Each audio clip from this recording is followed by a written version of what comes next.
Live from the Loft 100 studios in sunny San Diego, California. Big Biz Show on the air. Sully here, Costa there, our executive producer. Greg Todoroff over at his, you look like you're getting a mugshot. He's got light though. Can you turn to the right? Yes.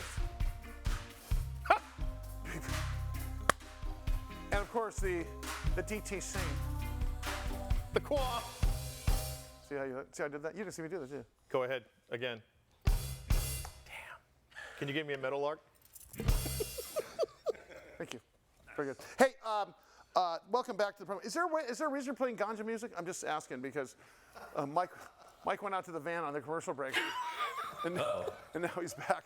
So it was the radiator had a little problem with. Hey, do you guys remember we were talking about cannabis companies for like one after another?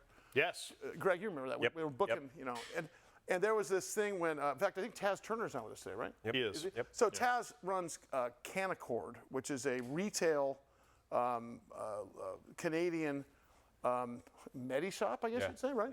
Yeah. And I think it's called Starbuds. Starbuds. See what I did there? It works. But no, and they're doing it. But what's interesting though is when they legalized cannabis in Canada, okay, it was a big thing because they legalized everything at once, and they had a bit of an infrastructure. The problem was Canada has the same population as California, not a lot of people. Number two, they didn't give them the okay to advertise on retail. Like you couldn't, wouldn't you really rather have a Buick or Winston takes good like a cigarette should? Like you couldn't do that. So the problem is it died. I want to talk to Taz today about where are they at now, because cannabis is making a resurgence. Like it's coming back. I'm telling you right now, we are pre-peak on the cannabis thing with respect to not only medicinal stuff, but also these medi shops. And I've never been to a medi shop, but they tend to look like an Apple store. Have you seen these things? It's like going into a Starbucks. Yeah. So tell us, Greg. No pun intended.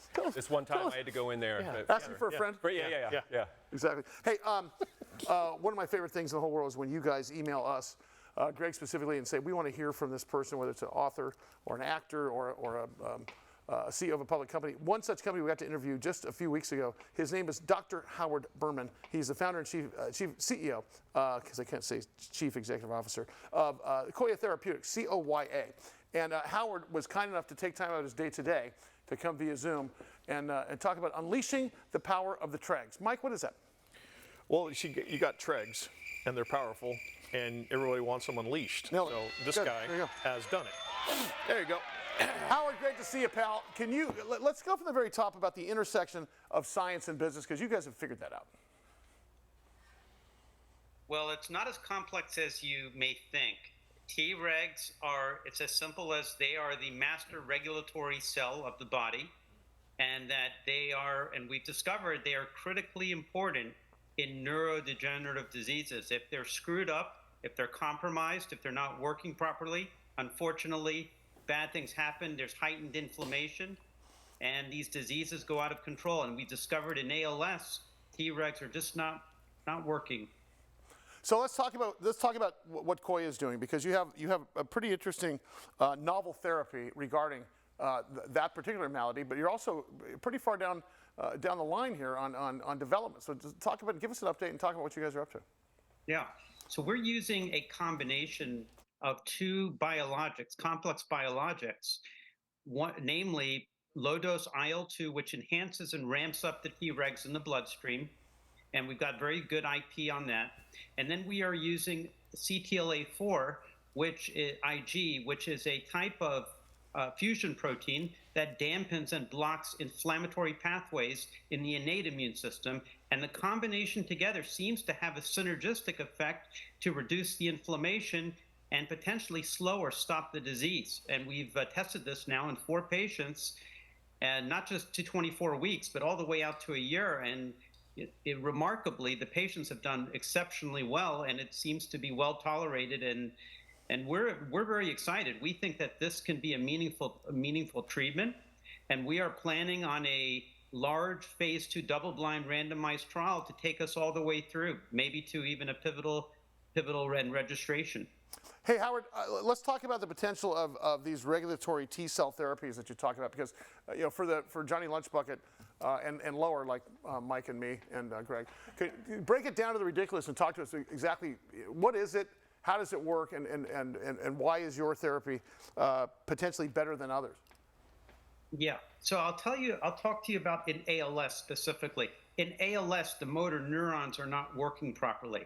And one of the reasons why is there's heightened amounts of inflammation, which could potentially blocks the transfer or the transmission of impulses from the muscles, from the motor neurons to the muscles.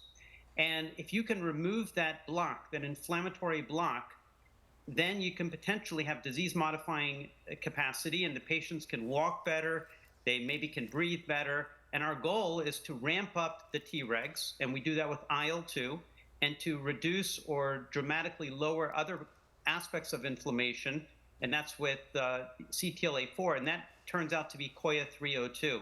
So we think that the combination, much like in cancer and in HIV and AIDS, is really a golden ticket in this sort of disease, complex disease condition that relies on multiple pathways. Doctor, what was the age range of the people that you tested the therapy on? They were usually middle age, 50s, 60s, and I believe early 70s. God, I love this here. He's saying early 70s is middle age. That makes me feel good. Mike's staring at a barrel. I'm almost 65 right now. Yeah. What's next for you guys with respect to the FDA and such, and as a company as well? We have a streamlined regulatory pathway. We're also using positive regulatory headwinds with the FDA, regulatory discretion with FDA. We're talking to the FDA this fall. We're planning on filing our IND in Q1 of next year and starting a clinical trial, the phase 2 trial for Coya 302 and ALS thereafter. But notwithstanding that, we've also got Coya 301, and we've done a trial in 8 patients, and remarkably, the patients not only slowed or stopped, some patients did better cognitively. So this is funded, a phase 2 was funded by the Gates Foundation and Alzheimer's Association, and that trial will read out, almost 46 patients will read out sometime in the first half of next year, and it really hopefully will be a meaningful catalyst for the company, maybe even for strategic partnerships. Hey, Howard, before I let you out of here, speaking of strategic partnerships, are you going to take this to the goal line, or will you partner up to take it to market once you're there? Sure. Well, we're gearing up because we think that this is a low-cost perspective to take this all the way through. But I can tell you there is a strong strategic interest already, and we're vigorously involved in those discussions at present. But that's all I can say for now. I think the strength of the data will lead to hopefully an important catalytic event for us. Hey, I'd like to ask, if possible, next time, is there any chance we could talk to your chief medical officer and yourself next time we have you on the air? Oh, it would be our pleasure. I know he would very much enjoy chatting. Howard Berman, our guest, CEO, founder of Coya Therapeutics. Of course, stock symbol COYA. You go to coyatherapeutics.com. Thanks, Dr. Berman. If you guys were PhDs in anything other than BS, would you want people to call you Doctor? I think I go by Master. Yeah, that's a good one. Master. Yeah. I would go by From Whom All Blessings Flow. And avert your eyes. Big Biz Show. Stand by. More to come.